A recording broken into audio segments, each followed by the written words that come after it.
Le risque d'accession du RN au pouvoir place l'ensemble des travailleurs et des travailleuses, les quartiers populaires et la jeunesse en grand danger.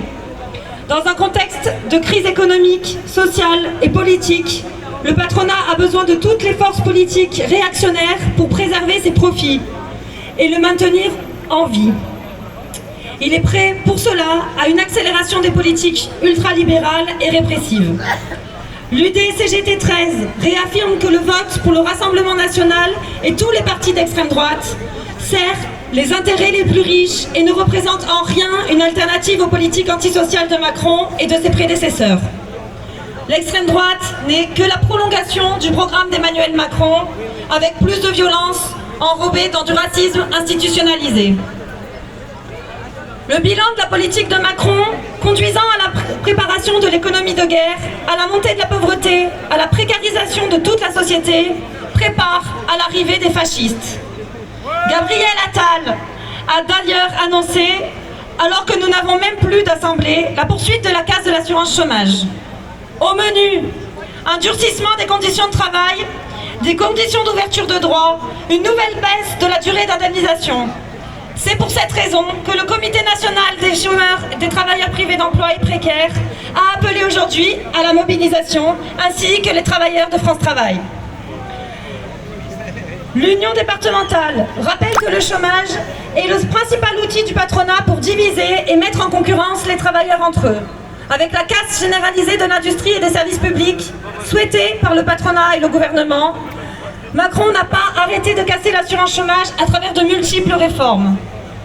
Poursuivre la guerre contre les chômeurs ne signifie qu'une chose, contraindre les travailleurs en poste à accepter la dégradation des conditions de travail et la faiblesse de leur salaire. Et également contraindre les privés d'emploi et les précaires à accepter des emplois de plus en plus précaires et de plus en plus pénibles. En d'autres termes, il s'agit d'une opération violente pour casser nos conquis sociaux. Ce sont ces politiques de casse sociale du gouvernement qui poussent à la montée des idées racistes et fascistes. La dédiabolisation de l'extrême droite, orchestrée par les hautes sphères du pouvoir et relayée par les grands groupes multimilliardaires, détenteurs des médias, s'accompagne d'une diabolisation accélérée du camp de la résistance et du progrès social.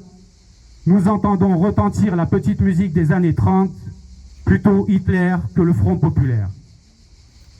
C'est dans ce moment historique que le monde du travail a besoin d'unité, d'organisation et de perspectives de lutte.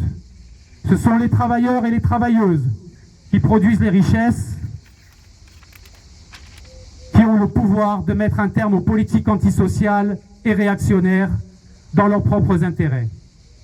Une économie de guerre s'installe et risque de s'amplifier. Aucun travailleur n'a d'intérêt dans les guerres capitalistes. Une voie pour la paix contre les ventes d'armes doit s'imposer. L'Union départementale des syndicats CGT des Bouches-du-Rhône appelle les travailleurs à amplifier les mobilisations partout dans les entreprises, collectivités et administrations et appellera à d'autres dates de mobilisation après le 20 et le 27 juin avec rassemblements et manifestations. Après des années de régression sociale, de politique d'austérité, d'augmentation des privilèges des plus riches, il est temps pour les travailleurs de reprendre leurs affaires en main. Le programme du Front populaire constitue un socle de départ qui doit être enrichi par les luttes afin d'imposer une véritable rupture avec les politiques à l'œuvre jusqu'à maintenant.